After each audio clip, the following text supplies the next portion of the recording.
In terms of social distancing guidelines, we've been given clear guidelines again.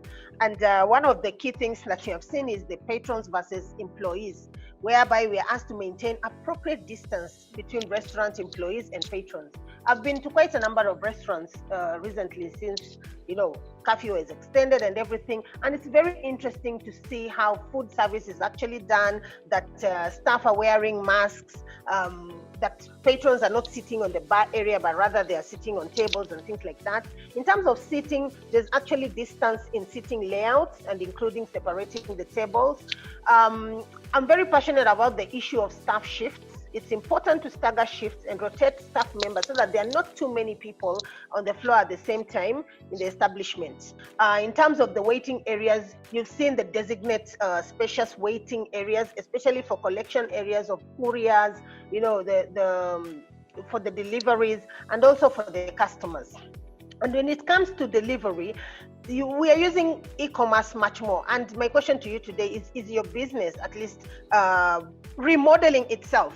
As I told you earlier, I'm a business expert, and it's very interesting to look at the new models that are coming up. In terms of the health perspective, so we have had a lot of anxiety, I think, as a country, whenever we are getting updates from the head of the state on whether or not it is time to reopen. And it is everyone's interest that we all go back to as near possible situation as we can. But then again, we do take note that this is a disease that is actually killing people. So as a health sector, it is important that we are very confident that we are able to manage the situation. So I'll look at just this slide as I speak to my 10 minutes. And here we are talking about what are the preconditions that we require in order to restart the economy. I'm sure all of us are glued to the date of 6th July to see whether things will change. There was a conversation yesterday between president and the governors and the private sector and the faith-based institutions to just get to assess where we have reached. So in terms of the health side, because it is a health pandemic that has put us in this space, we look at disease progression. So all those updates that you hear from the Ministry of Health every 4 p.m. or so are indicators of whether we are managing to control the disease or whether there are more cases coming up. Unfortunately for us, we are seeing quite a number of cases going up, but then it should also be seen as an indication of increased capacity to test. So the more people you test, the more the chances that you will get a couple more tests than if you had less testing. We also look at healthcare capacity, and this we are talking about if, for example, our population, a certain population got quite a number of cases, and many of these required institutional care. So will our facilities be able to manage the pandemic? So here we have the number of hospital beds that we have in our country, the number of ventilators. This is a disease that has a predisposition to people who have low immunity, and most of them end up in ICU or requiring ventilators. Even in terms of the training of our health workers, are they well equipped? So have we reached the last mile health worker? So in the cities, we do have health workers who are able to access technology and update their knowledge. But what about that health worker in, let's say, far off Mandera? Are they equipped to be able to detect and manage a case? And then we also look at in terms of our capability to monitor the virus in our population. So this one, we are talking about contact tracing. And if you look at some of the countries in the world, like South Korea, they've managed to flatten their curve simply by the use of digital technology, where artificial intelligence is able to say, oh, you are maybe 10 kilometers radius within a suspected COVID-19 positive case. We are also looking at the ability to isolate. So in the past week or so, our government has now issued home-based care guidelines. Initially, everyone who was positive was being housed in a quarantine or an isolation facility, and that overwhelmed the places that had been set aside. And these are our primary schools and also our hospitality industry. So with time, we have managed to convince the government that if you're positive and you do not have symptoms, you can actually stay at home and manage and keep on being monitored. So it takes a lot of self-discipline. It takes a lot of compliance to ensure that just in case you come up with any symptoms, you're able to seek care. But we are also looking at our readiness at the economic or social side. So the businesses, and this seminar is very apt because the hospitality industry has been hard hit, and I think you are the first ones to take the heat compared to other sectors. So we are looking at workplace readiness. So in your facility, as the government is talking about distancing and including excuse me, including spaces on how you are going to seat your customers. How do you pick up symptoms? Do you have, if you're an in-house facility, do you have a healthcare worker at, on your beck and call? So those is safety measures, and I think Mike is going to talk about what the hospitality industry has put in place. It's important that we have this ready. And we also have a way of triggering someone who's not, we need to have self-regulation within our industry.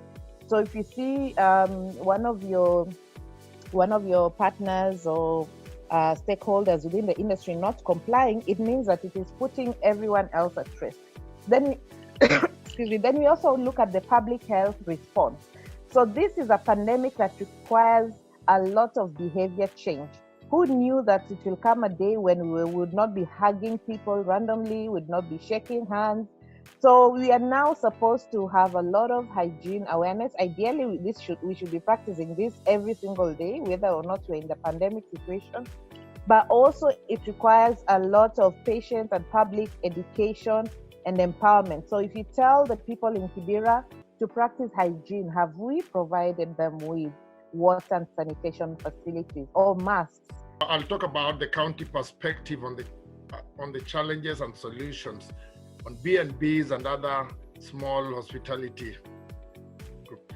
And generally, as people down here in Mashinani, we've been having so many challenges due to this COVID-19. Some of us are not even sure.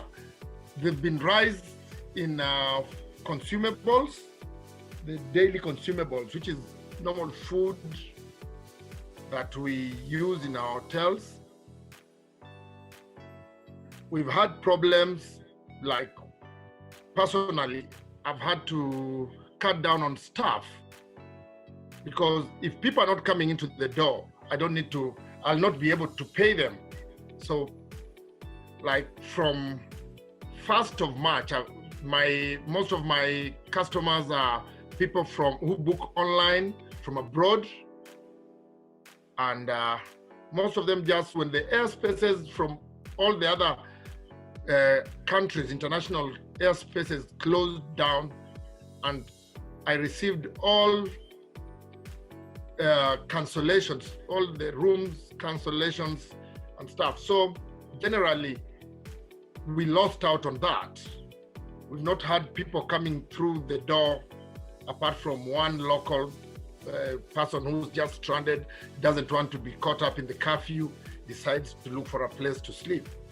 And it's a problem that is all over, like in Bungoma here, where we have a group of hotel owners.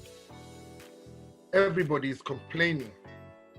Others have even tried to turn their places into isolation centers to try and make a living out of that.